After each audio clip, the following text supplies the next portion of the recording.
ਵਾਹਿਗੁਰੂ ਜੀ ਕਾ ਖਾਲਸਾ ਵਾਹਿਗੁਰੂ ਜੀ ਕੀ ਫਤਿਹ। मैं ਤੁਹਾਡੀ ਹੋਸਟ ਰੀਤ ਕੌਰ ਨਿਊਜ਼ ਟੀਵੀ 84 ਦੇ ਨਾਲ। ਵਿਊਅਰਸ, 26 ਜਨਵਰੀ 1950 ਨੂੰ ਲੰਬੀ ਡਿਸਕਸ਼ਨ ਤੋਂ ਬਾਅਦ ਭਾਰਤੀ ਸੰਵਿਧਾਨ ਲਾਗੂ ਹੋਇਆ, ਪਰ ਅਨਫੋਰਚੂਨਟਲੀ ਇਸ ਸੰਵਿਧਾਨ ਦੇ ਆਰਟੀਕਲ 25B ਨੇ ਸਿੱਖਾਂ, ਬੋਧੀਆਂ, ਜੈਨੀਆਂ ਨੂੰ ਜਿਹੜੇ ਕਿ ਆਜ਼ਾਦ ਧਰਮ ਹਨ, ਹਿੰਦੂ ਧਰਮ ਦਾ ਹਿੱਸਾ ਬਣਾ ਦਿੱਤਾ। ਇਸ ਵਜ੍ਹਾ ਕਰਕੇ ਦੋ ਸਿੱਖ ਨੁਮਾਇੰਦਿਆਂ ਨੇ ਭਾਰਤੀ ਕਨਸਟੀਟਿਊਸ਼ਨ ਦੇ ਡਰਾਫਟ ਤੇ ਦਸਤਖਤ ਨਹੀਂ ਕੀਤੇ। फिर 1950 ਵਿੱਚ ਆਰਟੀਕਲ 25B ਦੀ ਰੋਸ਼ਨੀ ਵਿੱਚ Hindu marriage act, Hindu succession act ਵਰਗੇ ਅਤੇ ਹੋਰ ਹਿੰਦੂ ਅਡਾਪਸ਼ਨ ਐਕਟ ਵਰਗੇ ਕਾਨੂੰਨ ਪਾਸ ਕੀਤੇ ਗਏ। ਸਿੱਖਾਂ ਦੀ ਇਹ ਕਾਫੀ ਲੰਮੇ ਸਮੇਂ ਤੋਂ ਮੰਗ ਰਹੀ ਕਿ ਸਿੱਖਾਂ ਦਾ ਆਪਣਾ ਸਿੱਖ ਮੈਰਿਜ ਐਕਟ ਹੋਣਾ ਚਾਹੀਦਾ ਸੀ। ਹਾਲਾਂਕਿ 1909 ਦੇ ਵਿੱਚ ਆਨੰਦ ਮੈਰਿਜ ਐਕਟ ਪਾਸ ਹੋਇਆ ਸੀ, ਜਿਸ ਵਿੱਚ ਆਨੰਦ ਕਾਰਜ ਦੀ ਸਿੱਖ ਮਰਿਆਦਾ ਰਾਹੀਂ ਵਿਆਹ ਕਰਨ ਨੂੰ ਮਾਨਤਾ ਦਿੱਤੀ ਗਈ ਸੀ। ਪਿਛਲੇ 65 ਸਾਲਾਂ ਦੇ ਵਿੱਚ ਦਿੱਲੀ ਦੇ ਵਿੱਚ ਵੱਖ-ਵੱਖ ਸਰਕਾਰਾਂ ਰਹੀਆਂ, ਜਿਸ ਵਿੱਚ ਅਕਾਲੀ ਦਲ ਦੀ ਵੀ ਭਾਈਵਾਲ ਰਹੇ ਅਤੇ ਸਰਦਾਰ ਮਨਮੋਹਨ ਸਿੰਘ 10 ਸਾਲ ਭਾਰਤ ਦੇ ਪ੍ਰਧਾਨ ਮੰਤਰੀ ਰਹੇ, ਪਰ ਇਹਨਾਂ ਚੋਂ ਕਿਸੇ ਨੇ ਵੀ ਸਿੱਖ ਧਰਮ ਨੂੰ ਵੱਖਰੀ ਮਾਨਤਾ ਦੇਣ ਵਾਲਾ ਸਿੱਖ ਮੈਰਿਜ ਐਕਟ ਪਾਸ ਨਹੀਂ ਕਰਵਾਇਆ। ਪਰ ਵਿਊਅਰਸ, ਅਸੀਂ ਪਟਿਆਲੇ ਤੋਂ member parliament doctor Dharamvir Gandhi ji ਦੀ ਸ਼ਲਾਘਾ ਕਰਦੇ ਹਾਂ ਕਿ ਉਹਨਾਂ ਨੇ ਸਿੱਖ ਭਾਵਨਾਵਾਂ ਨੂੰ ਧਿਆਨ ਦੇ ਵਿੱਚ ਰੱਖਦਿਆਂ ਸਿੱਖ ਮੈਰਿਜ ਬਿੱਲ ਨੂੰ ਪ੍ਰਾਈਵੇਟ ਬਿੱਲ ਅਧੀਨ ਪਾਰਲੀਮੈਂਟ ਵਿੱਚ ਲੈ ਕੇ ਆਉਣ ਦਾ ਉਪਰਾਲਾ ਕੀਤਾ ਹੈ। ਅੱਜ ਅਸੀਂ ਡਾਕਟਰ ਗਾਂਧੀ ਜੀ ਨਾਲ ਇਸ ਸਿੱਖ ਮੈਰਿਜ ਐਕਟ ਸੰਬੰਧੀ, ਇਸ ਸਿੱਖ ਐਕਟ ਮੈਰਿਜ ਬਿੱਲ ਸੰਬੰਧੀ, ਇਸ ਵਿੱਚ ਕੀ ਹੈ, ਇਸ ਦੇ ਪਾਸ ਹੋਣ ਦੀਆਂ ਕਿੰਨੀਆਂ ਕੁ ਸੰਭਾਵਨਾਵਾਂ ਹਨ, ਇਸ ਸੰਬੰਧੀ ਗੱਲਬਾਤ ਕਰਾਂਗੇ। ਤਾਂ ਸਾਨੂੰ ਹੁਣ ਦਿੱਲੀ ਤੋਂ ਲਾਈਨ ਤੇ ਜੁੜ ਚੁੱਕੇ ਨੇ ਡਾਕਟਰ ਧਰਮਵੀਰ ਗਾਂਧੀ ਜੀ। ਵੀਰ ਜੀ, ਵਾਹਿਗੁਰੂ ਜੀ ਕਾ ਖਾਲਸਾ ਵਾਹਿਗੁਰੂ ਜੀ ਕੀ ਫਤਿਹ। ਵਾਹਿਗੁਰੂ ਜੀ ਕੀ ਫਤਿਹ ਮੈਡਮ ਜੀ। ਵੀਰ ਜੀ, ਜਿਸ ਤਰ੍ਹਾਂ ਪਾਰਲੀਮੈਂਟ ਦੇ ਵਿੱਚ ਤੁਸੀਂ ਪ੍ਰਾਈਵੇਟ ਬਿੱਲ ਅਧੀਨ ਸਿੱਖ ਮੈਰਿਜ ਬਿੱਲ ਸਬਮਿਟ ਕਰਵਾ ਰਹੇ ਹੋ, ਸਭ ਤੋਂ ਪਹਿਲਾਂ ਤਾਂ ਸਾਨੂੰ ਇਸ ਬਾਰੇ ਦੱਸੋ ਕਿ ਤੁਹਾਨੂੰ ਇਸ ਦਾ ਖਿਆਲ ਕਿਵੇਂ ਆਇਆ, ਕਿਉਂਕਿ ਜਿਸ ਤਰ੍ਹਾਂ ਮੈਂ ਆਲਰੇਡੀ ਇੰਟਰੋਡਕਸ਼ਨ ਦੇ ਵਿੱਚ ਮੈਂਸ਼ਨ ਕਰ ਚੁੱਕੀ ਹਾਂ ਕਿ ਅਕਾਲੀਆਂ ਨੇ ਜਾਂ ਸਰਦਾਰ ਮਨਮੋਹਨ ਸਿੰਘ ਨੇ ਵੀ ਇਸ ਤੇ ਕੋਈ ਖਾਸ ਐਕਸ਼ਨ ਨਹੀਂ ਲਿੱਤਾ, ਪਰ ਤੁਸੀਂ ਇਸ ਬਿੱਲ ਨੂੰ ਪਾਰਲੀਮੈਂਟ ਤੱਕ ਲੈ ਕੇ ਜਾਣਾ ਕਿਉਂ ਜ਼ਰੂਰੀ ਸਮਝਿਆ? ਸਾਨੂੰ ਇਸ ਬਾਰੇ ਸਭ ਤੋਂ ਪਹਿਲਾਂ ਆਪਣੇ ਵਿਚਾਰ ਸਾਡੇ ਨਾਲ ਸ਼ੇਅਰ ਕਰੋ। ਦੇਖੋ ਮੈਡਮ, ਮੈਂ ਸਿੱਖ ਮੈਰਿਜ ਐਕਟ ਇੰਟਰੋਡਿਊਸ ਕਰਕੇ ਐਜ਼ ਪ੍ਰਾਈਵੇਟ ਮੈਂਬਰ ਬਿੱਲ ਪਹਿਲੀ ਗੱਲ ਤਾਂ ਮੈਂ ਸਾਫ਼ ਕਰਦੇ ਹਾਂ ਕਿ ਇਹ ਮੈਂ ਕੋਈ ਸਿੱਖ ਕੌਮ ਤੇ ਜਾਂ ਸਿੱਖ ਭਾਈਚਾਰੇ ਤੇ ਇਹ ਕੋਈ ਵੀ ਮੇਰੇ ਵੱਲੋਂ ਕੋਈ ਆਸਾਨ ਵਾਲੀ ਗੱਲ ਨਹੀਂ ਹੈ। ਕੋਈ ਇੱਕ ਡੈਮੋਕ੍ਰੈਟਿਕ ਮਾਈਂਡ ਹੈਗਾ ਹੈ ਜਿਹੜਾ ਡੈਮੋਕ੍ਰੇਸੀ ਯਕੀਨ ਰੱਖਦਾ ਹੈਗਾ ਹੈ, ਜਿਹੜਾ ਡੈਮੋਕ੍ਰੇਸੀ ਦੇ ਸਹੀ ਮਾਇਨੇ ਸਮਝਦਾ ਹੈਗਾ ਹੈ, ਜਿਹੜਾ ਇਹ ਸਮਝਦਾ ਹੈਗਾ ਕਿ ਕਿਸੇ ਵੀ ਜਮਹੂਰੀਅਤ ਦਾ ਉਹਦੀ ਪਰਪੱਕਤਾ, ਉਹਦੀ ਮੈਚਿਓਰਿਟੀ, ਉਹਦੀ ਸੰਜੀਦਗੀ ਤੇ ਉਹਦੀ ਜਿਹੜੀ ਸਟਰੈਂਥ ਹੈਗੀ ਹੈ, ਇਸ ਗੱਲ ਤੇ ਦੋ ਗੱਲਾਂ ਤੇ ਡਿਪੈਂਡ ਕਰਦੀ ਹੈ। ਜੋ ਦੋ ਪੈਰਾਮੀਟਰ ਨੇ, ਦੋ ਮਾਪਦੰਡ ਨੇ। ਨੰਬਰ 1 ਕਿ ਉਸ ਸਮਾਜ ਵਿੱਚ, ਉਸ ਦੇਸ਼ ਵਿੱਚ ਮਾਈਨੋਰਿਟੀ ਦਾ ਸਟੇਟਸ ਕੀ ਹੈ, ਦੂਜਾ ਉਸ ਸਮਾਜ ਵਿੱਚ, ਉਸ ਦੇਸ਼ ਵਿੱਚ ਔਰਤਾਂ ਦਾ ਸਟੇਟਸ ਕੀ ਹੈ। ਦੋ ਪੈਰਾਮੀਟਰ ਨੇ, ਦੋ ਮਾਪਦੰਡ ਨੇ ਜਿਹੜੇ ਕਿਸੇ ਜਮਹੂਰੀਅਤ ਦੀ ਪਰਪੱਕਤਾ, ਉਹਦੀ ਮੈਚਿਓਰਿਟੀ, ਉਹਦੀ ਸੰਜੀਦਗੀ ਜਾਂ ਉਹਦੀ ਆਪਣੀ ਕਮਿਟਮੈਂਟ ਡੈਮੋਕ੍ਰੇਸੀ ਵਾਸਤੇ ਉਹ ਕਿੰਨੀ ਕੁ ਤਾਕਤਵਰ ਹੈਗੀ ਹੈ। ਸੋ ਮੈਂ ਸਮਝਦਾ ਕਿ ਇਹ ਜਿਹੜਾ ਸਿੱਖ ਮੈਰਿਜ ਐਕਟ ਹੈਗਾ ਮੇਰੇ ਵਿਚਾਰਾਂ ਦੀ ਰੋਸ਼ਨੀ ਵਿੱਚ ਹੀ ਇੱਕ ਮੇਰਾ ਉਪਰਾਲਾ ਹੈਗਾ, ਇੱਕ ਉਦਮ ਹੈਗਾ ਹੈ, ਜਿਹਦੇ ਵਿੱਚ ਮੈਂ ਸਮਝਦਾ ਕਿ ਹਿੰਦੁਸਤਾਨ ਵਰਗੇ ਮੁਲਕਾਂ ਵਿੱਚ ਜਾਂ ਜਿਹੜੇ ਤੀਜੀ ਦੁਨੀਆ ਦੇ ਮੁਲਕ ਨੇ, ਇਹਨਾਂ ਵਿੱਚ ਜਮਹੂਰੀਅਤ ਦਾ ਅਰਥ ਸਿਰਫ ਲੋਕਾਂ ਦੇ ਦਿਮਾਗਾਂ ਵਿੱਚ ਇਹੀ ਪਾ ਦਿੱਤਾ ਗਿਆ ਹੈਗਾ, ਇਹੀ ਅਕਸ ਉਭਾਰਿਆ ਗਿਆ ਹੈਗਾ ਕਿ ਜਮਹੂਰੀਅਤ ਦਾ ਮਤਲਬ ਹੈ ਅਡਲਟ ਫਰੈਂਚਾਈਜ਼, ਕਿ ਹਰ ਵਿਅਕਤੀ ਨੂੰ ਵੋਟ ਪਾਉਣ ਦਾ ਅਧਿਕਾਰ ਹੈਗਾ ਹੈ, 25 ਸਾਲ ਦੀ ਆਪਣੀ ਸਰਕਾਰ ਚੁਣਨ ਦਾ ਅਧਿਕਾਰ ਹੈਗਾ ਹੈ, ਤੇ 25 ਸਾਲੀ ਸਰਕਾਰਾਂ ਨੂੰ ਬਦਲ ਸਕਦਾ ਹੈਗਾ। ਪਰ ਜਿਹੜਾ ਜਮਹੂਰੀਅਤ ਸ਼ਬਦ ਹੈਗਾ ਇਹ ਬਹੁਤ ਵਿਸ਼ਾਲ ਹੈ, ਇਹਦਾ ਘੇਰਾ ਬਹੁਤ ਵਸੀਹ ਹੈਗਾ। ਜਮਹੂਰੀਅਤ ਦਾ ਮਤਲਬ ਹੈ ਕਿ ਤੁਹਾਡੇ ਸਮਾਜ ਵਿੱਚ ਸਾਰੇ ਅੰਗ, ਸਾਰੇ ਭਾਈਚਾਰੇ, ਸਾਰੀਆਂ ਘੱਟ ਗਿਣਤੀਆਂ, ਔਰਤਾਂ, ਦਲਿਤ, ਸਾਰੇ ਲੋਕ ਜਿਹੜੇ ਤੁਹਾਡੇ ਦੇਸ਼ ਦਾ ਹਿੱਸਾ ਬਣਦੇ ਨੇ, ਤੁਹਾਡੇ ਸਮਾਜ ਦਾ ਹਿੱਸਾ ਬਣਦੇ ਨੇ, ਉਹ ਖੁੱਲੇ ਸਮਾਨ ਵਿੱਚ ਇੱਕ ਪੂਰੇ ਸੂਰੇ ਮਨੁੱਖ, ਪੂਰੇ ਸੂਰੇ ਆਪਣੇ ਧਰਮ ਦੇ ਤੌਰ ਤੇ ਵੀ, ਧਾਰਮਿਕ ਘੱਟ ਗਿਣਤੀ ਦੇ ਤੌਰ ਤੇ ਵੀ,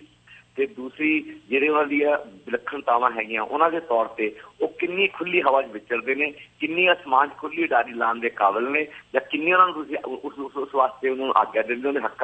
ਹੱਕਾਂ ਨੂੰ ਉਹਨਾਂ ਦੀ ਪ੍ਰੋੜਤਾ ਕਰਦੇ ਹੋ, ਜਾਂ ਹੱਕਾਂ ਦੇ ਉਹਨਾਂ ਨੂੰ ਹੱਕ ਦਿੰਦੇ ਹੋ। ਇਹ ਜਮਹੂਰੀਅਤ ਦਾ ਬਹੁਤ ਵਿਸ਼ਾਲ ਘੇਰਾ ਹੈਗਾ, ਜਿਸ ਜਮਹੂਰੀਅਤ ਨੂੰ ਇਹਨਾਂ ਨੇ ਸੰਗੇੜ ਕੇ ਮਹਿਜ਼ ਵੋਟਾਂ ਪਾਉਣ ਤੱਕ ਜਾਂ ਆਪਣੇ ਨੁਮਾਇੰਦੇ ਚੁਣਨ ਤੱਕ 25 ਸਾਲੀ ਸਰਕਾਰਾਂ ਬਦਲਣ ਤੱਕ ਸੀਮਿਤ ਕੀਤਾ ਹੋਇਆ ਹੈਗਾ। ਸੋ ਆਪਣੀ ਜਮਹੂਰੀਅਤ ਦੀ ਜਿਹੜੀ ਵਸੀਹ ਪਰਿਭਾਸ਼ਾ ਹੈਗੀ ਹੈ, ਉਸ ਪ੍ਰਤੀ ਮੇਰੀ ਜੋ ਪ੍ਰਤੀਬੱਧਤਾ ਹੈਗੀ ਹੈ, ਉਸਦੇ ਵਿੱਚੋਂ ਹੀ ਮੇਰਾ ਇਹ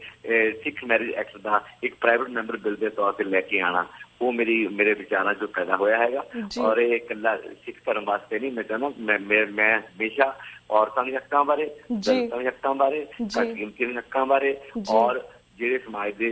ਹਾਸ਼ੀਏ ਦੇ ਧਕੇਲੇ ਹੋਏ ਵਰਗ ਨੇ ਉਹਨਾਂ ਦੇ ਜੋ ਹੱਕ ਬਣਦੇ ਨੇ ਜਮਹੂਰੀ ਮੁਲਕ ਵਿੱਚ ਉਹਨਾਂ ਵਾਸਤੇ ਲਗਾਤਾਰ ਸੰਘਰਸ਼ੀਲ ਰਿਹਾ। ਪਰ ਕਿਉਂਕਿ ਸਿੱਖ ਧਰਮ ਮੈਂ ਕਹਿੰਦਾ ਪੰਜਾਬ ਵਿੱਚ ਵਸਦਾ ਹੈਗਾ ਹੈ, ਮੇਰਾ ਸਿੱਖ ਧਰਮ ਨਾਲ ਬਹੁਤ ਨੇੜਲਾ ਵਾਸਤਾ ਹੈਗਾ ਹੈ। ਮੈਂ ਅਨੰਦਪੁਰ ਸਾਹਿਬ ਦੀ ਭੂਮੀ ਦਾ ਜੰਮਪਲ ਹੈਗਾ ਹੈ ਤੇ ਮੇਰੇ ਪਿਤਾ ਜੀ ਇੱਕ ਬਹੁਤ ਹੀ ਇੱਕ ਆਦਰਸ਼ਵਾਦੀ ਇਨਸਾਨ ਸਨ ਤੇ ਮੇਰਾ ਪਾਲਣ ਪੋਸ਼ਣ ਇੱਕ ਬੜੇ ਜਮਹੂਰੀ ਵਾਤਾਵਰਨ 'ਚ ਹੋਇਆ ਹੈਗਾ ਹੈ। ਮੇਰੀ ਪੜ੍ਹਾਈ ਦੌਰਾਨ ਹੀ ਇੱਕ ਪੂਰੀ ਜਮਹੂਰੀਅਤ ਦੇ ਪ੍ਰਤੀ ਆਪਣੀ ਜਿਹੜੀ ਮੇਰੀ ਕਿਰਤਾਨ ਸੀਗੀ ਅਸਲੀ ਜਮਹੂਰੀਅਤ ਵਾਸਤੇ, ਲੋਕਾਂ ਦੇ ਹੱਕਾਂ ਵਾਸਤੇ, ਉਹ ਮੇਰੇ ਵਿੱਚ ਆਈ ਹੈਗੀ ਹੈ। ਤੇ ਮੈਂ ਜਿਸ ਦਿਨ ਤੀਜੇ ਵਜੋਂ ਮੈਂ ਪਹਿਲੀ ਵਾਰ ਆਪਣੇ MBBS ਦੇ ਅਖੀਰਲੇ ਸਾਲ ਵਿੱਚ ਜਦੋਂ ਮੈਂ ਪੜ੍ਹਾਈ ਕਰ ਰਿਹਾ ਸੀਗਾ, ਇੰਦਰਾ ਗਾਂਧੀ ਸਰਕਾਰ ਨੇ ਹਿੰਦੁਸਤਾਨ 'ਚ ਐਮਰਜੈਂਸੀ ਲਾ ਕੇ ਲੱਖਾਂ ਲੋਕਾਂ ਨੂੰ ਸਮੇਤ ਲੱਖਾਂ ਪੰਜਾਬੀਆਂ ਨੂੰ ਜੇਲ੍ਹਾਂ 'ਚ ਤੱਕ ਦਿੱਤਾ, ਤਾਂ ਉਸ ਵੇਲੇ ਮੈਂ ਵਿਦਿਆਰਥੀ ਹੁੰਦੇ ਹੋਏ ਮੈਂ ਉਸਦੇ ਖਿਲਾਫ ਐਜੀਟੇਸ਼ਨ ਕੀਤੀ ਤੇ ਮੈਨੂੰ 2 ਮਹੀਨੇ ਅੰਮ੍ਰਿਤਸਰ ਜੇਲ੍ਹ 'ਚ ਰਹਿਣਾ ਪਿਆ। ਜੇਲ੍ਹ 'ਚ ਆ ਕੇ ਆਪਣੀ ਪੜ੍ਹਾਈ ਪੂਰੀ ਕੀਤੀ। ਸੋ ਤੁਸੀਂ ਇਸ ਗੱਲ ਤੋਂ ਤੁਹਾਨੂੰ ਅੰਦਾਜ਼ਾ ਲੱਗ ਸਕਦਾ ਹੈਗਾ ਕਿ ਜਿਹੜੀ ਜਮਹੂਰੀਅਤ ਦੀ ਜੋ ਸਮਝ ਮੈਨੂੰ ਹੈਗੀ ਹੈ, ਜਮਹੂਰੀਅਤ ਦੀ ਜੋ ਪਰਿਭਾਸ਼ਾ ਮੈਂ ਸਮਝਦਾ ਹੈਗਾ, ਉਸਦੇ ਅਨੁਸਾਰ ਹੀ ਮੈਂ ਹੁਣ ਜਦੋਂ ਮੈਨੂੰ ਮੌਕਾ ਮਿਲਿਆ ਹੈਗਾ ਕੁਛ ਕਰਨ ਦਾ ਜਾਂ ਆਪਣੇ ਵਿਚਾਰ ਦੇਸ਼ ਦੇ ਸਾਹਮਣੇ ਰੱਖਣ ਦਾ ਜਾਂ ਲੋਕਾਂ ਨੂੰ ਜਮਹੂਰੀ ਦਾ ਸਹੀ ਮਾਨੇ ਸਮਝਾਉਣ ਦਾ, ਤਾਂ ਮੈਂ ਪਹਿਲਾ ਮੌਕਾ ਮਿਲਦੇ ਸਾਰੀ ਔਰ ਆਪਣੇ ਪਾਰਲੀਮੈਂਟ ਮੈਂਬਰੀ ਦੇ ਪਹਿਲੇ ਸਾਲ ਵਿੱਚ ਹੀ ਜਿਹੜੀ ਸਿੱਖ ਵਰਗ ਦੀ, ਸਿੱਖ ਭਾਈਚਾਰੇ ਦੀ ਚਰੋਕਣੀ ਮੰਗ ਸੀਗੀ ਜਿਸ ਨੂੰ ਅਣਗੌਲਿਆ ਕੀਤਾ ਜਾ ਰਿਹਾ ਸੀਗਾ, ਜਿਸ ਨਾਲ ਦੇਸ਼ ਨੂੰ ਕੋਈ ਫਰਕ ਨਹੀਂ ਪੈਂਦਾ। ਦੇਸ਼ ਨਾ ਉਹ ਮੰਗ ਬੜੀ ਸੰਵਿਧਾਨਕ ਹੈ, ਜਮਹੂਰੀ ਹੈਗੀ ਹੈ ਔਰ ਦੇਸ਼ ਦੇ ਚੌਕਟੇ ਵਿੱਚ ਹੈਗੀ ਹੈ। ਉਹਦੇ ਵਿੱਚ ਸਰਕਾਰ ਦਾ ਇਹ ਫਰਜ਼ ਮੇਰੇ ਕਹਿਣ ਤੋਂ ਪਹਿਲਾਂ ਜਾਂ ਕਿਸੇ ਦੇ ਵੀ ਕਹਿਣ ਤੋਂ ਪਹਿਲਾਂ ਖੁਦ ਬਣਦਾ ਸੀਗਾ ਕਿ ਜੇ ਤੁਹਾਡੇ ਵਰਗ ਵਿੱਚ, ਜੇ ਤੁਹਾਡੇ ਦੇਸ਼ ਵਿੱਚ ਜਿਹੜਾ ਕੋਈ ਵਰਗ ਹੈਗਾ ਹੈ ਜਿਹੜਾ ਵੱਖਰੇ ਆਪਣੇ ਧਰਮ ਦੀ ਰਾਖੀ ਲਈ ਜਾਂ ਧਰਮ ਦੀ ਪਛਾਣ ਲਈ ਉਹ ਮੰਗ ਕਰਦਾ ਹੈਗਾ, ਤਾਂ ਤੁਹਾਨੂੰ ਉਹ ਪਛਾਣ ਦੇਣੀ ਚਾਹੀਦੀ ਹੈਗੀ ਹੈ ਔਰ ਉਸ ਪਛਾਣ ਨੂੰ ਦੇ ਕੇ ਜਿਹੜੀ ਜਮਹੂਰੀਅਤ ਹੈ ਉਹਨੂੰ ਪੱਕੇ ਪੈਰੀ ਕਰਨਾ ਚਾਹੀਦਾ। ਕਿਉਂਕਿ ਮੈਂ ਸਮਝਦਾ ਹੈਗਾ ਕਿ ਯੂਨਿਟੀ ਮੀਨਸ ਵਿਲਫੁਲ ਯੂਨਿਟੀ। ਕਿਹਨਾਂ ਯੂਨਿਟੀ ਜਾਂ ਆਪਣੀ ਗੱਲ ਠੋਸ ਕੇ ਕੀਤੀ ਹੋਈ ਯੂਨਿਟੀ, ਕੋਈ ਯੂਨਿਟੀ ਨਹੀਂ ਹੁੰਦੀ ਹੈਗੀ ਹੈ। ਅਸੀਂ ਕਹਿੰਦੇ ਹਾਂ ਕਿ ਜਿਹੜੀ ਹੈ ਨਾ ਏਕਤਾ ਅਨੇਕਤਾ ਏਕਤਾ ਜਾਂ ਯੂਨਿਟੀ ਇਨ ਡਾਇਵਰਸਿਟੀ, ਅਸੀਂ ਡਾਇਵਰਸਿਟੀ ਦੇ ਕੌਜ਼ ਤੇ ਯੂਨਿਟੀ ਮੇਨਟੇਨ ਕਰ ਰਹੇ ਹਾਂ। ਇਹ ਕਿਸ ਤਰ੍ਹਾਂ ਵੀ ਜਾਇਜ਼ ਨਹੀਂ ਹੈਗਾ, ਜਮਹੂਰੀਅਤ ਵਾਸਤੇ ਗਲਤ ਹੈਗਾ ਹੈ, ਦੇਸ਼ ਵਾਸਤੇ ਗਲਤ ਹੈ, ਲੋਕਾਈ ਵਾਸਤੇ ਗਲਤ ਹੈ, ਸਮਾਜ ਵਾਸਤੇ ਗਲਤ ਹੈਗਾ ਔਰ ਸਿੱਖਾਂ ਵਾਸਤੇ ਗਲਤ ਹੈ ਹੀ ਹੈ। ਜੀ ਬਿਲਕੁਲ ਵੀਰ ਜੀ। ਤੇ ਵੀਰ ਜੀ, ਜਿਸ ਤੁਸੀਂ ਮੈਂਸ਼ਨ ਕੀਤਾ ਕਿ ਮੈਂ ਸਿੱਖਾਂ ਤੇ ਕੋਈ ਅਹਿਸਾਨ ਨਹੀਂ ਕਰ ਰਿਹਾ, ਤਾਂ ਤੁਹਾਡੇ ਜਿਸ ਹਮੇਸ਼ਾ ਤੁਹਾਡੇ ਆਪਣੇ ਜਿਹੜੇ ਪਰਸਨਲ ਵਿਊਜ਼ ਹੁੰਦੇ ਜਾਂ ਤੁਸੀਂ ਆਪਣਾ ਆਨੈਸਟ ਓਪੀਨੀਅਨ ਹਮੇਸ਼ਾ ਸਾਡੇ TV 84 ਰਾਹੀਂ ਸਾਡੇ ਦਰਸ਼ਕਾਂ ਸਾਹਮਣੇ ਰੱਖਦੇ ਹੋ, ਤਾਂ ਇਸ ਲਈ ਹਮੇਸ਼ਾ ਅਸੀਂ ਸ਼ਲਾਘਾ ਕਰਦੇ ਹਾਂ। So thank you so much for that. ਪਰ ਮੈਂ ਤੁਹਾਡੇ ਕੋਲ ਵੀਰ ਜੀ ਇਹ ਵੀ ਜਾਣਨਾ ਚਾਹਾਂਗੀ ਤੁਹਾਡੇ ਪਰਸਨਲ ਐਕਸਪੀਰੀਅੰਸ ਤੋਂ, ਜਿਸ ਤਰ੍ਹਾਂ ਤੁਸੀਂ ਇਹ ਜਦੋਂ ਬਿੱਲ ਪਾਰਲੀਮੈਂਟ ਦੇ ਵਿੱਚ ਲੈ ਕੇ ਜਾਓਗੇ, ਤੁਹਾਨੂੰ ਕੀ ਲੱਗਦਾ ਕਿ ਇਸ ਦੇ ਪਾਸ ਹੋਣ ਦੀਆਂ ਕਿੰਨੀਆਂ ਕੁ ਸੰਭਾਵਨਾਵਾਂ ਹੋਣਗੀਆਂ? ਦੇਖੋ ਮੈਡਮ, ਮੈਂ ਤੁਹਾਨੂੰ ਗੱਲ ਥੋੜੀ ਮੈਂ ਸਾਰੇ ਸਿੱਖ ਭਾਈਚਾਰੇ ਨਾਲ ਸਾਂਝੀ ਕਰਨੀ ਚਾਹਣਾ। ਹਿੰਦੁਸਤਾਨ ਦੀ ਜਮਹੂਰੀਅਤ ਤੇ ਹਿੰਦੁਸਤਾਨ ਦੇ ਲੋਕਾਂ ਦੇ ਜੋ ਜਮਹੂਰੀ ਤੇ ਸੈਕੂਲਰ ਕ੍ਰੈਡੈਂਸ਼ੀਅਲਸ ਨੇ ਉਹ ਬਹੁਤ ਵੀਕ ਨੇ, ਕਿਉਂਕਿ ਪੱਛਮੀ ਮੁਲਕਾਂ ਵਾਲ ਇੱਥੋਂ ਦੀ ਜੋ ਡੈਮੋਕ੍ਰੇਸੀ ਹੈਗੀ ਹੈ, ਇੱਥੋਂ ਦੀ ਜੋ ਸੱਤਾ ਹੈਗੀ ਹੈ, ਉਹ ਜਾਂ ਜਿਹੜੇ ਲੋਕ ਰਾਜ ਕਰਦੇ ਨੇ ਉਹ ਕਿਸੇ ਅਜਿਹੇ ਅਮਲ ਤੋਂ ਨਿਕਲ ਕੇ ਸਾਹਮਣੇ ਨਹੀਂ ਆਏ ਜਿਸ ਅਮਲ 'ਚ ਸਾਰਾ ਯੂਰਪ ਇੱਕ ਖਾਸ ਸਮੇਂ ਦੌਰਾਨ, ਇਤਿਹਾਸਕ ਦੇ ਇੱਕ ਖਾਸ ਮੌਕਾ ਮੇਲ ਦੌਰਾਨ ਉਹਨਾਂ ਨੇ ਉਸ ਸਮੇਂ ਉਹਨਾਂ ਸਮਾਜਾਂ ਵਿੱਚ ਜੋ ਭਾਰੂ ਜਗੀਰੂ ਸੱਭਿਆਚਾਰ ਸੀ, ਜੋ ਭਾਰੂ ਜਗੀਰੂ ਇੱਕ ਆਰਥਿਕਤਾ ਸੀਗੀ, ਉਹਦੇ ਖਿਲਾਫ ਲੜਾਈ ਲੜ ਕੇ ਜਮਹੂਰੀ ਕਦਰਾਂ ਕੀਮਤਾਂ ਆਤਮਸਾਤ ਕੀਤੀਆਂ। ਜਮਹੂਰੀਅਤ ਪ੍ਰਤੀ ਉਹਦੀ ਨਿਸ਼ਚਾ ਉਹਨਾਂ ਨੇ ਪ੍ਰਗਟ ਕੀਤਾ, ਆਪਣੀ ਪੱਕੀ ਕੀਤੀ ਹੈਗੀ ਹੈ ਤੇ ਫਿਰ ਜਮਹੂਰੀ ਮੁਲਕ ਬਣੇ ਨੇ। ਫਿਰ ਉੱਥੇ ਇਹ ਸਾਰੀਆਂ ਜਿਹੜੀ ਜਮਹੂਰੀਅਤ ਦਾ ਜੋ ਤਾਣਾ ਬਾਣਾ ਹੈਗਾ ਉਹ ਰਚਿਆ ਗਿਆ। ਪਰ ਹਿੰਦੁਸਤਾਨ 'ਚ ਕੀ ਹੋਇਆ ਕਿ ਅਜਿਹੀ ਕੋਈ ਵੀ ਫੈਸਲਾ, ਕੋਈ ਲੜਾਈ ਪੁਰਾਣੇ ਜਗੀਰੂ ਕਦਰਾਂ ਕੀਮਤਾਂ ਨਾਲ,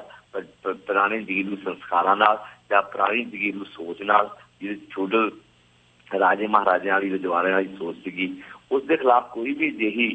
ਫੈਸਲਾ, ਕੋਈ ਲੜਾਈ ਨਹੀਂ ਹੋਈ। ਜੇ ਤੁਸੀਂ ਕਿਤਾਬ ਪੜ੍ਹੋ tale of two cities by Charles Dickens ਹੈ, ਤਾਂ ਤੁਹਾਨੂੰ ਪਤਾ ਲੱਗੂਗਾ ਕਿ ਫਰਾਂਸ ਵਿੱਚ ਕਿੰਨੀ ਵਾਰ ਜਿਹੜੀ ਨਵੀਂ ਉੱਗੀ ਜਾਂ ਨਵੀਂ ਪੈਦਾ ਹੋਈ ਜਿਹੜੀ ਧਿਰ ਸੀਗੀ, ਸਿਆਸੀ ਸਮਾਜਿਕ ਧਿਰ ਸੀਗੀ, ਉਸਨੇ ਕਿੰਨੀਆਂ ਜੱਦੋ-ਜਹਿਦਾਂ ਲੜੀਆਂ ਨੇ ਪੁਰਾਣੇ ਜਗੀਰੂ ਪ੍ਰਬੰਧ ਦੇ ਖਿਲਾਫ। ਔਰ ਉਸ ਜੱਦੋ-ਜਹਿਦਾਂ ਦੌਰਾਨ ਹੀ ਇੱਕ ਜਮਹੂਰੀ ਸੋਚ, ਇੱਕ ਨਵੀਂ ਜਮਹੂਰੀ ਜਿਹੜੀ ਚੇਤਨਾ ਸੀਗੀ, ਉਹਦਾ ਪਸਾਰਾ ਹੋਇਆ, ਉਹਦਾ ਚਾਨਣ ਹੋਇਆ। ਤੇ ਜੇ ਤੁਸੀਂ ਹੁਣ ਮਿਸਟਰ ਟਰੂਡੋ ਦਾ ਬਿਆਨ ਪੜ੍ਹੋ ਉਹਨਾਂ ਨੇ ਆਪਣੇ ਚੁਣੇ ਜਾਣ ਤੋਂ ਪਹਿਲਾਂ ਇਹ ਕਿਹਾ ਕਿ I will transform my diversity into my strength ਜੀ ਕਿ ਮੈਂ ਆਪਣੀ ਜਿਹੜੀ ਸਾਡੀ ਬਹੁਲਤਾ ਹੈਗੀ ਮੁਲਕ ਦੀ, ਜਿਹੜੀ ਸਾਡੀ ਮਤਲਬ ਇੱਕ ਵੱਖ-ਵੱਖ ਭਾਈਚਾਰਿਆਂ ਦਾ ਇੱਥੇ ਵਾਸਾ ਹੋਇਆ ਹੈਗਾ, ਉਹਨਾਂ ਦੀ ਜਿਹੜੀ ਸਾਡੀ ਵਿਲੱਖਣਤਾ ਹੈਗੀ ਹੈ ਉਹਨੂੰ ਮੈਂ ਤਾਕਤ ਵਿੱਚ ਬਦਲ ਦਿਆਂਗਾ। ਪਰ ਸਾਡੇ ਮੁਲਕ ਬਦਕਿਸਮਤੀ ਨੂੰ ਜਿਹੜੀ ਵਿਲੱਖਣਤਾ ਹੈਗੀ ਹੈ, ਜਿਹੜੀ ਅਲੱਗ-ਅਲੱਗ ਇੱਕ ਆਪਣੀ ਬਹੁਭਾਸ਼ੀ, ਬਹੁਰਾਜੀ, ਬਹੁਭਾਸ਼ੀ, ਬਹੁਤ ਧਰਮੀ ਮੁਲਕ ਹੈਗਾ, ਇਹਦੀ ਜਿਹੜੀ ਤਾਕਤ ਹੈਗੀ ਹੈ ਇਸ ਨੂੰ ਇੱਕ ਸੰਘੀ ਢਾਂਚੇ ਦੇ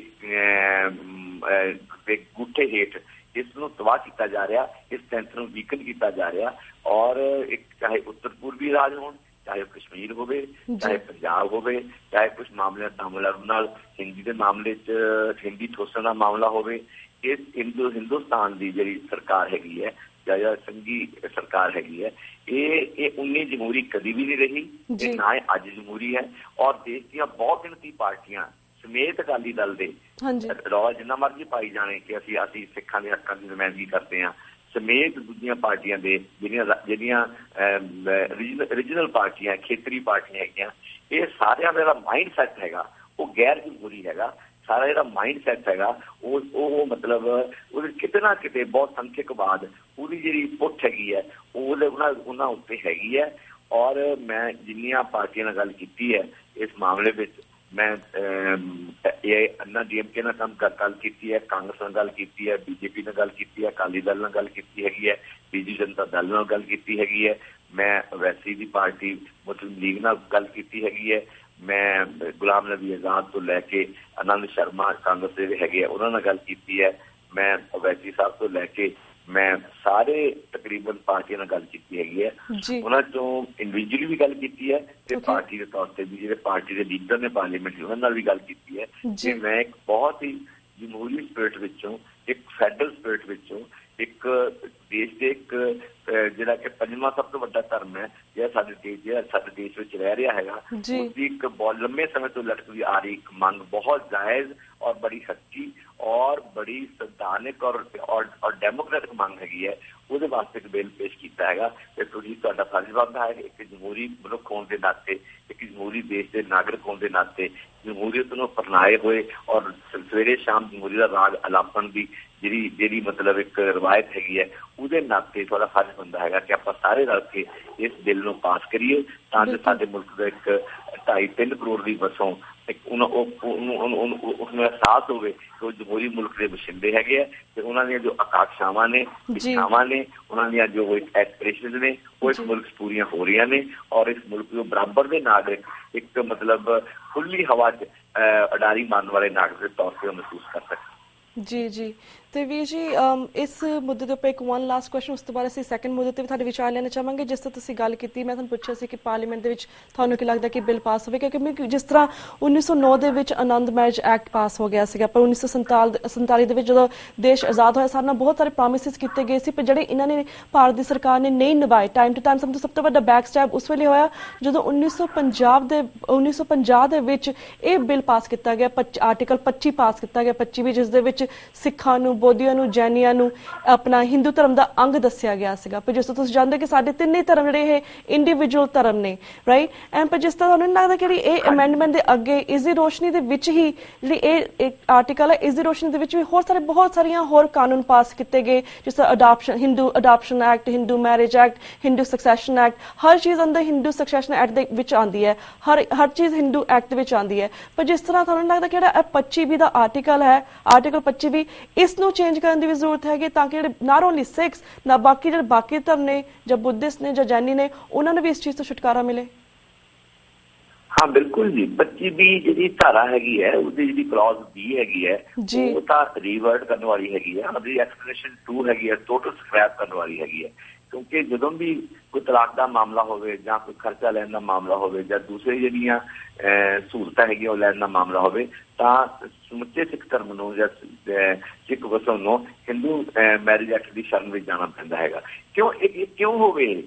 ਕਿਉਂ ਨਹੀਂ ਸਿੱਖਾਂ ਵਾਸਤੇ ਪੂਰਾ ਸੂਗਾ ਇੱਕ ਸਿੱਖ ਮੈਰਿਜ ਐਕਟ ਦੀ ਸਥਾਪਨਾ ਹੁੰਦੀ ਹੈ, ਉਹ ਮੰਨਿਆ ਜਾਂਦਾ ਹੈਗਾ। ਇਹਦੀ ਦਿੱਕਤ ਕੀ ਹੈ ਇੰਡੀਅਨ ਸਟੇਟ ਨੂੰ? ਮੈਂ ਹੈਰਾਨ ਇਸ ਗੱਲ ਤੇ ਕਿ ਦਿੱਕਤ ਕੀ ਹੈਗੀ ਹੈ ਕਿ talk of unity diversity every time ਹਰ ਫੋਰਾ ਤੇ 26 जनवरी ਨੂੰ 15 अगस्त ਨੂੰ ਇਹ हर बार रौला पाते हैं, दुनिया दसते हैं कि साडे यूनिटी इन डाइवर्सिटी हैगी है। ये यूनिटी करते जो डाइवर्सिटी वाला एलीमेंट हैगा वो इन्हां दी सोच चों गायब हैगा है, उन्हां दी सोच चों गायब है। और इस कांग्रेस पार्टी नहीं, हर बीजेपी नहीं, कांग्रेस पार्टी भी कदे सॉफ्ट हिंदुत्व कार्ड खेडते ने, वो कदे बीजेपी हार्ड हिंदुत्व कार्ड खेडती हैगी है, ते बाकी पार्टियां अपनी सहूलत मुताबक भारत की जिहड़ी सत्ता हैगी है, जिहड़ी भारत की उहदे अपनी हिस्सा पत्ती लैण वास्ते एक समझौता करी बैठियां, चाहे अन्ना DMK होवे, चाहे पंजाब दा अकाली दल होवे। इन्हां नूं अपने अपनी रीजनल एस्पिरेशनस हैगियां, जो अपने अपने खित्तियां दी एस्पिरेशनस हैगियां, उन्हां दी सही नुमाइंदगी नहीं कर रही, अपने अपने भाईचारे की सही नुमाइंदगी नहीं कर रही, बल्कि हिंदुस्तान की जिहड़ा जो स्टेट हैगी है उसका हिस्सा बन के विच रही ने, ते उहदे नाल अपने हितां नूं जोड़ के अपने परिवारिक हितां नूं, अपने निजी हितां नूं जोड़ के सारी समुची कौम नूं एक तरह धोखे च रख रही ने, समुचे राज्यां नूं धोखे च रख रही ने। ते जिहड़ा हिंदुस्तान का संघी ढांचा हैगा उहदे ते सवाल नहीं खड़े करदियां, जिहड़ी जैन्युअन फैडरलिज्म है उहदे वास्ते ईमानदारी नाल संघर्ष नहीं करदियां, ईमानदारी नाल उहदे वास्ते लड़दियां नहीं हैगियां। तो उहदे वास्ते सिर्फ लोक हिस्सा पत्ती हासिल करने वास्ते, राज सत्ता हिस्सा पत्ती हासिल करने वास्ते एक अनलिखित समझौता पिछले 30-40 साल तो खास तौर पर जो पंजाब पंजाबी सूबा मोर्चा खत्म होया, उस पहला एक खड़का चलता है, जो पहला एक लड़ाई दिंदे थे पंजाब के अकाली, इन्होंने वो बंद कर दी हैगी है। सिर्फ महज हिस्सा पत्ती हासिल करनी आर्थिकता भी ते सियासत भी, वो लड़ाई उस तक महदूद कर ली गई है, उस तक सीमित कर दी गई है। जिहड़ियां जेन्युइन एस्पिरेशनस हैगियां सिखां दियां, जो उन्होंने जमहूरी मुल्क के बशिंदे होने का एहसास करा सकदियां सीगियां, उन्हां सारे मुद्दों से इन्होंने लड़ाई खत्म कर करी बैठे ने। होर जो पंजाब के मुद्दे ने, चाहे पानी का मुद्दा है, चाहे वो कुछ पंजाबी बोलते इलाके का मुद्दा है, चाहे चंडीगढ़ का मुद्दा है, उन्होंने भी रिटॉरिक जिहा एक रवायती लैक्चर चोणां वेले लैक्चर करने की बजाय तो वध ये कुछ भी करने को तैयार है नहीं। सो मैं मैडम अपनी जो मेरी जमहूरी चेतना हैगी है, मैं तो ये चाहना कि भाई सिक्स ओनली, सिक्खे क्यों बोलना अपने वास्ते, क्यों नहीं हिंदू डेमोक्रेटिक हिंदू है वो बोलते, क्यों नहीं डेमोक्रेटिक मुस्लिम बोलते, क्यों नहीं डेमोक्रेटिक ਜਿਹੜੇ क्रिश्चियन है वो बोलते हैं, क्यों नहीं डेमोक्रेटिक हिंदुस्तान बोलता है कि सिखा की मंग जायज़ हैगी है, under genuine spirit of federalism हैगी है, एक कॉन्स्टिट्यूशनल हैगी है, ये बिल्कुल राइटफुल डिमांड हैगी है। और सारे प्रेशर पान इंडियन पार्लीमेंट से कि तुसीं अपनी जमहूरीयत नूं अंदर झाक के देखो, कि जिन्होंने जमहूरीयत कहते हैं ये सही मायने जमहूरीयत हैगी है। मैं तुहानूं पहलां कहा सीगा कि जमहूरीयत के सब तो दो बड़े पैमाने, दो बड़े मापदंड ये ने कि किसी मुल्क में मनोरिटी का स्टेटस की है, मनोरिटी कितनियां खुले समाज अडारी मारदियां ने, नंबर 2 औरतों का स्टेटस की है, औरतां किवें मर्दां दे बराबर खुला समाज उडारी मारदियां ने। ये दो पैरामीटर ने किसी मुल्क की जमहूरीयत की परिपक्वता दे, किसी जमहूरीयत की मैच्योरिटी दे, किसी जमहूरीयत के पक्के पैरी होण दे। जी बिल्कुल ਵੀਰ ਜੀ, ਤੁਸੀਂ ਗੱਲ ਕੀਤੀ ਔਰਤਾਂ ਦੇ ਸਟੇਟਸ ਦੀ, ਅਸੀਂ ਚਾਹਾਂਗੇ ਕਿ ਇੱਕ ਦਿਨ ਆਉਣ ਵਾਲੇ ਸਮੇਂ ਦੇ ਵਿੱਚ ਤੁਹਾਨੂੰ ਉੱਤੇ ਵੀ ਸਪੈਸ਼ਲ ਪ੍ਰੋਗਰਾਮ ਕਰੀਏ। ਪਰ ਜਿਸ ਤਰ੍ਹਾਂ ਤੁਸੀਂ ਤੁਹਾਡਾ ਬਹੁਤ ਬਹੁਤ ਧੰਨਵਾਦ ਕਿ ਤੁਸੀਂ ਸਪੈਸ਼ਲੀ ਇਸ ਸਿੱਖ ਮੈਰਿਜ ਬਿੱਲ ਦੇ ਸੰਬੰਧੀ ਸਾਨੂੰ ਪੂਰੀ ਜਾਣਕਾਰੀ ਦਿੱਤੀ। ਸਾਡੇ ਕੋਲ ਇੱਕ ਹੋਰ ਮੁੱਦਾ ਨੇ, ਉਸ ਦੇ ਉੱਪਰ ਵੀ ਤੁਹਾਡੇ ਅਸੀਂ ਵਿਚਾਰ ਲੈਣੇ ਚਾਹਾਂਗੇ। ਜਿਸ ਤਰ੍ਹਾਂ ਤੁਸੀਂ ਜਾਣਦੇ ਹੋ ਕਿ ਪਿਛਲੇ ਦਿਨੀ ਗੁਰਮੀਤ ਸਿੰਘ ਪਿੰਕੀ ਨੇ ਜਿਹੜਾ ਇੰਕਸ਼ਾਫ ਕੀਤਾ ਹੈ ਕਿ ਕਿਸ ਤਰ੍ਹਾਂ ਹਜ਼ਾਰਾਂ ਦੀ ਗਿਣਤੀ ਦੇ ਵਿੱਚ ਸਿੱਖ ਧਰਮ ਦੇ ਸਿੱਖਾਂ ਨੇ ਮੁੰਡੇ ਚੁੱਕ ਕੇ ਇਹਨਾਂ ਨੇ ਫੇਕ ਇਨਕਾਊਂਟਰਸ ਦੇ ਵਿੱਚ ਮਾਰੇ ਸੀ, ਜਿਸ ਦੇ ਵਿੱਚ ਉਹਨੇ ਬਹੁਤ ਸਾਰੇ ਪੁਲਿਸ ਆਫੀਸਰਸ ਦੇ ਨਾਮ ਲਿੱਤੇ ਹੈ, ਵੱਡੇ ਵੱਡੇ ਆਫੀਸਰਸ ਦੇ ਨਾਮ ਲਿੱਤੇ ਹੈ। ਤੁਸੀਂ ਵੀ ਇਸ ਦੇ ਉੱਪਰ ਇੱਕ ਆਪਣਾ ਸਪੈਸ਼ਲੀ ਆਪਣੀ ਇੱਕ ਤੁਸੀਂ ਕਿਹਾ ਹੈ ਕਿ ਇਸ ਨੂੰ ਇਨਵੈਸਟੀਗੇਟ ਕਰਨਾ ਚਾਹੀਦਾ, ਵਿਚ ਇਜ਼ ਅ ਗੁੱਡ ਮੂਵ। ਪਰ ਤੁਹਾਨੂੰ ਕੀ ਲੱਗਦਾ, ਸਪੈਸ਼ਲੀ ਇਸ ਦੇ ਉੱਪਰ ਤੁਸੀਂ ਕੀ ਕਹਿਣਾ ਚਾਹੋਗੇ? ਆਲਸੋ ਤੁਹਾਨੂੰ ਕੀ ਲੱਗਦਾ ਜਿਸ ਤਰ੍ਹਾਂ ਸਰਕਾਰਾਂ ਹੀ ਇਸ ਚੀਜ਼ ਦੇ ਵਿੱਚ ਖੁਦ ਮਿਲੀਆਂ ਹੋਈਆਂ ਸੀ, ਤੁਹਾਨੂੰ ਕੀ ਲੱਗਦਾ ਕਿ ਇਹ ਇਸ ਨੂੰ ਉਸ ਲੈਵਲ ਤੇ ਇਨਵੈਸਟੀਗੇਸ਼ਨ ਕਰਨਗੇ ਇਸ ਕੇਸ ਦੇ ਵਿੱਚ? मैडम मैं ये बताना चाहना कि मैं पार्लियामेंट से मुद्दा चुकिया था, जो पिंकी की जो रेवल्यूशन है कन्फेशंस ऑफ ए कॉप, उसके बारे में पार्लीमेंट बोलिया होया है। पार्लीमेंट मेरा एक लैक्चर है, मैं सारी पार्लीमेंट को कहा होया कि पंजाब में चाहे सरकार अकाली दल रही हो, बरनाला साहब की रही हो, चाहे सरकार वो कांग्रेस की रही हो, चाहे वो राष्ट्रपति राज रहा हो, इस समय दौरान अतवाद के नां ते हजारां सिख नौजवानों को कतलेआम किया गया। नंगे चिट्टे दिन उन्होंने बिना किसी कोर्ट पेश किया, बिना कानूनी प्रक्रिया बनाया ਉਹਨਾਂ ਨੂੰ ਮਤਲਬ ਉਹਨਾਂ ਦਾ ਬੜਾ ਕੋਲਡ ਬਲੱਡਡ ਮਰਡਰ ਕੀਤੇ ਗਏ ਨੇ। ਜੇ ਇਹ ਤਾਂ ਇੱਕ ਬੜੀ ਟਿਪ ਆਫ ਦੀ ਆਈਸਬਰਗ ਹੈ ਜਿਹੜੀ ਉਹਨੇ ਕੁਝ ਉਦਾਹਰਨਾਂ ਦੇ ਕੇ ਦਿੱਤੀ ਹੈਗੀ ਹੈ, ਤੇ ਇਹਦੀ ਪੂਰੀ ਜਾਂਚ ਹੋਣੀ ਚਾਹੀਦੀ ਹੈਗੀ ਹੈ। ਔਰ ਟਰੂਥ ਕਮਿਸ਼ਨ, ਨਾਟ ਜੁਡੀਸ਼ੀਅਲ ਕਮਿਸ਼ਨ, ਇੱਕ ਟਰੂਥ ਕਮਿਸ਼ਨ ਜਿਹੜਾ ਕਿ ਹਾਇਰ ਫਾਰਮ ਦੀ ਜੁਡੀਸ਼ੀਅਲ ਪ੍ਰੋਸੈਸ ਹੈਗੀ ਹੈ, ਉਹ ਕਾਇਮ ਕਰਕੇ ਹਿੰਦੁਸਤਾਨ 'ਚ ਪੰਜਾਬ ਵਿੱਚ ਜੋ ਇਹਨਾਂ ਤਿੰਨਾਂ ਸਰਕਾਰਾਂ ਦੌਰਾਨ ਜਾਂ ਜੋ ਸਮੇਂ ਦੀਆਂ ਸਰਕਾਰਾਂ ਦੌਰਾਨ ਇਹ ਨੰਗਾ ਚਿੱਟਾ ਜ਼ੁਲਮ, ਇੱਕ ਅੱਤਵਾਦ ਨੂੰ ਕੁਚਲਣ ਦੇ ਨਾਂ ਤੇ, ਨਾ ਅੱਤਵਾਦ ਪੰਜਾਬੀਆਂ ਦੀ ਪੈਦਾਵਾਰ ਸੀਗੀ, ਨਾ ਅੱਤਵਾਦ ਦੇ ਖਿਲਾਫ ਲੜਾਈ ਪੰਜਾਬੀਆਂ ਦੀ ਲੜਾਈ ਸੀਗੀ, ਇਹ ਦੋਨੋਂ ਹੀ ਕੇਂਦਰ ਸਰਕਾਰ ਦੀਆਂ ਤੇ ਇੱਥੋਂ ਦੇ ਕੁਝ ਲੋਕਾਂ ਦੀ ਮਿਲੀ ਭੁਗਤ ਨਾਲ ਪੰਜਾਬ ਦੇ ਮਿੱਠੇ ਪਾਣੀਆਂ ਜ਼ਹਿਰ ਘੋਲਣ ਦੀ ਸਾਜ਼ਿਸ਼ ਸੀਗੀ, ਜਿਸ ਨੇ ਪੰਜਾਬ ਨੂੰ ਆਰਥਿਕ ਤੌਰ ਤੇ ਵੀ ਤੇ ਬਹੁਤ ਪਿੱਛੇ 25 ਸਾਲ ਪਿੱਛੇ ਲੈ ਕੇ ਚਲਾ ਗਿਆ। ਤੇ ਉਸ ਸਮੇਂ ਦੌਰਾਨ ਜੋ ਗੈਰ ਮਨੁੱਖੀ ਜਿਹੜੇ ਕਿ ਇਨਹਿਊਮਨ ਐਕਟ ਕੀਤੇ ਗਏ ਹੈਗੇ, ਜਿਸ ਤਰ੍ਹਾਂ ਦਾ ਮਨੁੱਖੀ ਹੱਕਾਂ ਦਾ ਘਾਣ ਕੀਤਾ ਗਿਆ, ਮਨੁੱਖੀ ਜਾਨਾਂ ਦਾ ਘਾਣ ਕੀਤਾ ਗਿਆ, ਜਮਹੂਰੀਅਤ ਦਾ ਕਤਲ ਕੀਤਾ ਗਿਆ, ਸੰਵਿਧਾਨਕ ਹੱਕਾਂ ਦਾ ਘਾਣ ਕੀਤਾ ਗਿਆ, ਉਹ ਸਾਰੇ ਬਾਰੇ ਇੱਕ ਟਰੂਥ ਕਮਿਸ਼ਨ ਬਣਾ ਕੇ ਉਹਦੀ ਜਾਂਚ ਕੀਤੀ ਹੈ। ਉਲਟਾ ਹੋਇਆ ਕੀ ਹੈ, ਇਹਨਾਂ ਨੇ ਜੋ ਵਿਸਲ ਬਲੋਅਰ ਸੀਗਾ, ਵਿਸਲ ਬਲੋਅਰ ਪਿੰਕੀ ਨਹੀਂ ਹੈਗਾ, ਵਿਸਲ ਬਲੋਅਰ ਹੈਗਾ ਮਿਸਟਰ ਕੰਵਰ ਸੰਧੂ, ਜਿਨ੍ਹਾਂ ਨੇ ਇਹ ਸਾਰਾ ਮਾਜਰਾ ਸਾਹਮਣੇ ਲੈ ਕੇ ਆਂਦਾ ਹੈਗਾ। ਉਸ ਵਿਸਲ ਬਲੋਅਰ ਨੂੰ ਇਹਨਾਂ ਨੇ ਸਾਜ਼ਿਸ਼ ਰਾਹੀਂ ਥਾਣੇ ਸੱਦ ਕੇ ਆਪਣਾ ਪਟਿਆਲਾ ਜੇਲ੍ਹ ਸੱਦ ਕੇ ਉਹਨੂੰ ਅੰਦਰ ਵਾੜ ਕੇ ਉਹਦੀ ਬੇਇੱਜ਼ਤੀ ਕਰਨ ਦੀ ਕੋਸ਼ਿਸ਼ ਕੀਤੀ ਹੈ, ਉਹਨੂੰ ਜਲੀਲ ਕਰਨ ਦੀ ਕੋਸ਼ਿਸ਼ ਕੀਤੀ ਹੈ, ਉਹਨੂੰ ਨਿਰੁਤਸਾਹਿਤ ਕਰਨ ਦੀ ਕੋਸ਼ਿਸ਼ ਕੀਤੀ ਹੈ, ਉਹਨੂੰ ਡਰਾਉਣ ਲਈ ਜਾਂ ਉਹਨੂੰ ਦਹਿਸ਼ਤ ਜਦਾ ਕਰਨ ਦੀ ਕੋਸ਼ਿਸ਼ ਕੀਤੀ ਹੈਗੀ ਹੈ, ਜਿਹਦਾ ਕਿ ਹੋਰ ਵੀ ਇੱਕ ਬੜੀ ਖਤਰਨਾਕ ਗੱਲ ਹੈਗੀ ਹੈ, ਤਾਂ ਕਿ ਉਹ ਜਿਹੜੀਆਂ ਰੈਵੋਲੂਸ਼ਨਸ ਆਫ ਕੌਪ ਉਹ ਸਟੋਰੀ ਅੱਗੇ ਨਾ ਵੱਧ ਸਕੇ। ਔਰ ਉਹ ਕਰਕੇ ਇਹ ਜਿਹੜਾ ਉਹਨਾਂ ਦੀ ਜਰਨਲਿਜ਼ਮ ਹੈਗਾ, ਜਿਹੜਾ ਨਿਡਰ ਜਰਨਲਿਜ਼ਮ ਹੈ, ਉਹਨੂੰ ਰੋਕਿਆ ਜਾ ਸਕੇ। ਔਰ ਇਹ ਸਾਰੇ ਜਿਹੜੇ ਮਤਲਬ ਕ੍ਰਿਮੀਨਲਸ ਨੇ, ਜਿਨ੍ਹਾਂ ਨੇ ਕ੍ਰਿਮੀਨਲ ਰੋਲ ਪਲੇ ਕੀਤਾ ਸਿਆਸਤਦਾਨਾਂ ਨੇ, ਪੁਲਿਸ ਵਾਲਿਆਂ ਨੇ, ਇਹਨਾਂ ਨੂੰ ਬਚਾਇਆ ਜਾ ਸਕੇ। ਜੀ ਬਿਲਕੁਲ ਵੀਰ ਜੀ ਤੁਹਾਡਾ ਬਹੁਤ ਧੰਨਵਾਦ ਕਿ ਤੁਸੀਂ ਇਹਨਾਂ ਦੋ ਵਿਸ਼ਿਆਂ ਦੇ ਉੱਪਰ ਆਪਣੇ ਜਿਹੜੇ ਵੀਰ ਸੀਗੇ ਸਾਡੇ ਦਰਸ਼ਕਾਂ ਨਾਲ ਸਾਂਝੇ ਕੀਤੇ। ਹੁਣ ਅਸੀਂ ਤੁਹਾਡੇ ਕੋਲ ਇੱਥੇ ਇਜਾਜ਼ਤ ਲੈਂਦੇ ਹਾਂ। Thank you so much for your time. Waheguru ji ਕਾ ਖਾਲਸਾ, ਵਾਹਿਗੁਰੂ ਜੀ ਕੀ ਫਤਿਹ। Thank you ma'am.